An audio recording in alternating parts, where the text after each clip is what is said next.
আল্লাহর মার্কার সমর্থনে উখিয়া এবং টেকনাফের গণমানুষের আজকে যে গণজোয়ার শুরু হয়েছে, এখান থেকে একটি বিষয় স্পষ্ট হয়ে দাঁড়িয়েছে, আমরা সীমান্তে নতুন কোন মাফিয়াগিরি চলবে না।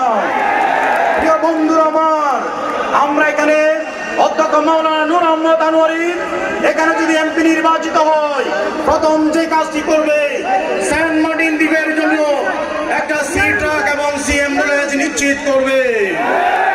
আমাদের এই সীমান্তে একটা বর্ডার ইউনিভার্সিটি করা হবে।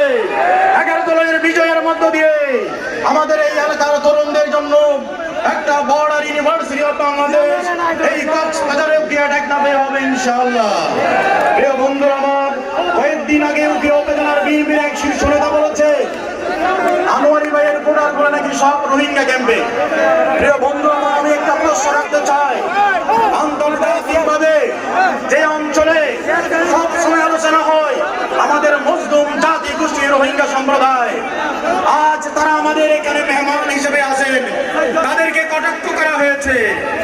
প্রিয় বন্ধুরা আমার, এই রোহিঙ্গা ক্যাম্পে অসংখ্য মুসলিম আমাদের অনেক ধর্মীয় উপাসনালয় আছে, তারা দোয়া করছে নূর আহমদ আনোয়ারী যদি এমপি হয় তারা রোহিঙ্গা রিপার্টেশন, তাদের প্রত্যাবাসন নিশ্চিত হবে। প্রিয় বন্ধুরা আমার, উখিয়া থেকে আমরা যে গণজোয়ার শুরু করেছি, আপনাদের এই টেকনাফের সন্তানকে আগামী 12 তারিখ ভোট দিয়ে বিপুল ভোটে জয়ের মধ্য দিয়ে ইনশাআল্লাহ দাড়িপাল্লার বিজয় আমরা সুনিশ্চিত করব। প্রিয় ভাইয়ের আমার, জাতীয় নাগরিক পার্টি জুলাইয়ের শক্তি, মুক্তিযুদ্ধের শক্তি, সকল শক্তি নিয়ে আগামী 12 তারিখ আমাদের বিপ্লব হবে, দাড়িপাল্লার বিজয় হবে। সকলকে স্বাগত জানিয়ে কেন্দ্রে পাহারা দেওয়ার জন্য অনুরোধ জানিয়ে একটি কথা একটা